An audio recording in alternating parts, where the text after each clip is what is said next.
Hey guys, today I'm going to be reviewing Marilyn Manson's second album entitled Antichrist Superstar. First of all, I would just like to say, rest in peace Clive Burr. We're all going to be thinking of you today, and just for everyone to pop in an Iron Maiden CD today maybe, and just remember them, and don't go hating on other bands who don't know maybe who Clive Burr is. Just remember him in your thoughts. Okay, back to the review. The second helping of Marilyn Manson after his Spooky Kids era, entitled Antichrist Superstar. Antichrist Superstar is a concept album. It tells the story of Worm Boy, where he goes through, this character who goes from nothing and he becomes, the Antichrist Superstar. Powerful. He goes from nothing to everything. And it's not, to the best of my knowledge, it's told in 3 cycles. I'm not sure if that's it. It's told in 3 cycles. Each of them have names, I'm not sure what they are. Now we'll just go through the track listing. First track, Irresponsible Hate Anthem. Starts off with big crowd in the audience shouting, "We love hate, we hate love." It's good. And then Gingerfish, their drummer at the time, at the time I can see he was a very insane drummer for this. And second, this is probably Manson's most favourite of mine, and probably famous track, in general. The Beautiful People. I think this is what got them into mainstream. It's one of their bigger, tracks, and this single from the album. Dried Up, Tied Up, Dead to the World.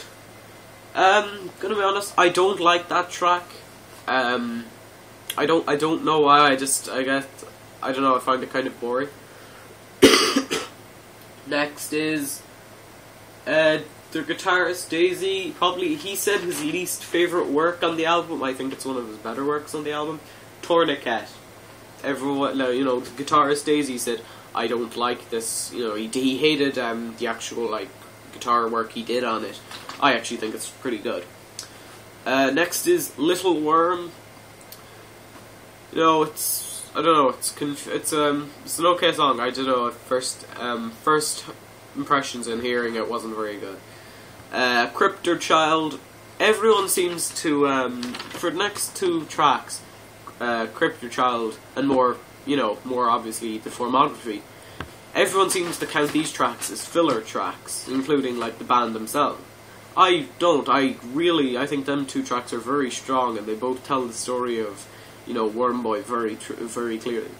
Next track is Worm Boy. That's one of my also favourite tracks on the album. I really think it's a good track. Mr. Superstar. Not a fan of that track, if I'm honest with myself. Angel with the Scaved Wings. Probably one of the better, tracks on the album. Not exactly, I don't know. If I remember, I think hearing that, I think I heard it on a movie when I was 3 or whatever, but I don't know, I heard it, and then I thought, wow, this is a really good track, and then I listened to it once I got the CD a couple of years later, and I thought, this isn't very good. Next track is Kinderfield. I'm gonna be pretty honest here, I really hate that track, to be honest. I just think it's a very poorly put together track. Next, The Antichrist Superstar. That's the title track, it's a single, and it's a really good track. 1996. Okay, I hear a lot of people saying, wow, that riff's really good. Twiggy must be really insane. No. Their former guitarist is Spooky Kid era. I believe he actually died before this, and they have to get Twiggy.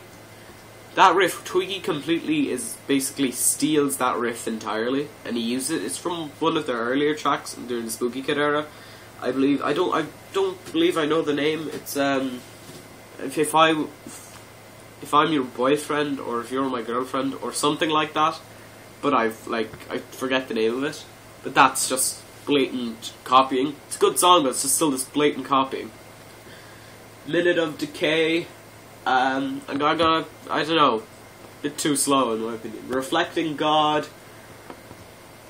I think when it starts to get a bit slower. I feel like Pogo's are really good. Maybe not, this isn't his best work for it, but I think Pogo, or Madonna Wing, he is a really good keyboard player, and he uses silence to his advantage. I know that doesn't sound very right, but subtleties in his songs and whatnot.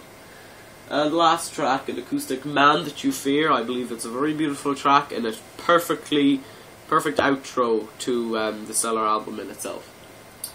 I believe there's, all in all, I believe there's 15 or 16 tracks on the other.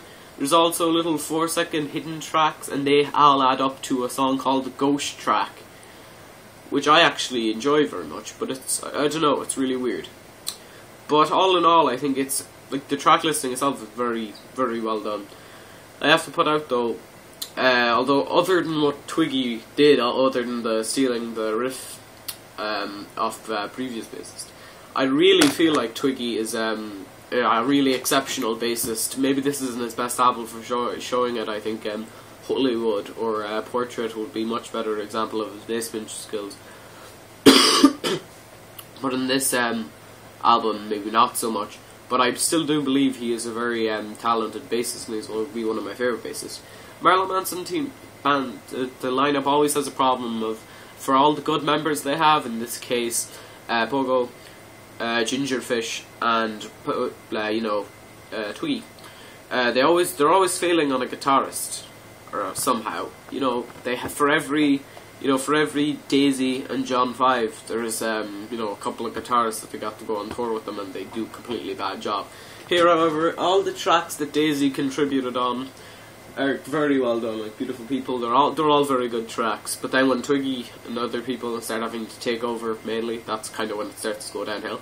All in all, it's a very good album. I'd recommend anyone to get it, and I'd strongly give this album a 9 out of 10, and I would definitely give it my approval, and think if anyone is somewhat interested in Manson and think, I really want a loud industrial album, this is the album for you. Thanks for watching, and subscribe.